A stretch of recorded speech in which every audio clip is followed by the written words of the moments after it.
నమస్తే అండి. నా పేరు నాగమణి. తర్వాత ఇంకొక వీడియో మీకోసం. అదేవిధంగా నేను వీడియోస్ చూస్తున్నప్పుడు యూట్యూబ్‌లో ఒక ఆవిడ, పెద్దావిడ మాట్లాడుతున్నారు.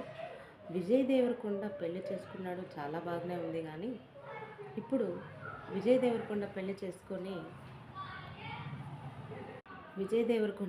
చేసుకొని పెళ్ళికొడుకు వాళ్ళ తల్లిదండ్రులు చాలా భయపడుతున్నారు.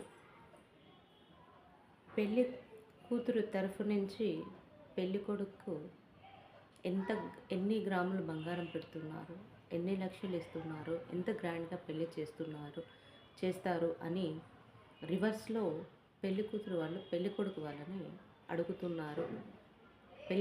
పెళ్ళికొడుకు తల్లిదండ్రులు చాలా బాధపడుతున్నారు. అదేవిధంగా ఇలా వాళ్ళ కోరికలు తీర్చాలంటే, వాళ్ళు అడిగిన కోరికలన్నీ తీర్చాలంటే పెళ్ళికొడుకు తల్లిదండ్రులు వాళ్ళు ఉన్న ఆస్తులు అమ్ముకోవాలి అని చెప్పి ఒక పెద్దావిడ ఒక వీడియోలో చూశాను, నేను అడగడం జరిగింది. మేము ఒకటే అడుగుతున్నాము మేడం గారు, విజయ్ దేవరకొండ గారు మంచి మనసున్న వ్యక్తి కాబట్టి, రష్మిక మందన గారు కూడా చాలా గొప్ప మనసు ఉన్న వారు కాబట్టి, వారు ఈక్వల్గా ప్రతి ఒక్క విషయాన్ని కూడా ఒకరికొకరు అర్థం చేసుకొని గొప్పగా వివాహం మునుపెన్నడు ఫిల్మ్ ఇండస్ట్రీలో చూడనటువంటి విధంగా గొప్పగా మంచి మెసేజ్ ఇస్తూ వివాహం చేసుకోవడం జరిగింది. తరువాత ఎన్నో హెల్ప్ చేయడం కూడా మనం చూస్తున్నాం. అలాంటి విజయ్ దేవరకొండ గారిని మీరు ఈ ప్రశ్న వేస్తున్నారు. నేను ఒక తల్లిగా నేను అడుగుతున్నాను.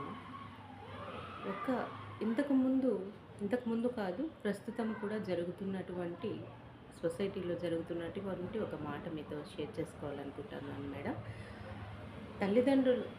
అమ్మాయి తల్లిదండ్రులకి అబ్బాయి తల్లిదండ్రులు, మీరు అమ్మాయి ఏం చదివింది, అమ్మాయికి ఎంత గోల్డ్ పెడుతున్నారు, అమ్మాయికి ఎంత కట్నం ఇస్తున్నారు, అమ్మాయికి ఎన్ని ఫ్లాట్లు ఇస్తున్నారు,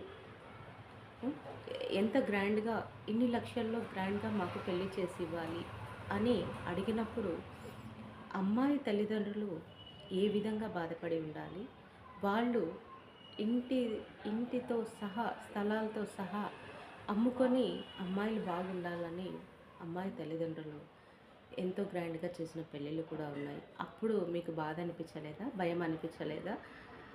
ఇప్పుడు మీ మగవాళ్ళ తరఫు నుంచి ఇవ్వాలంటేనే బాధ అనిపిస్తుందా?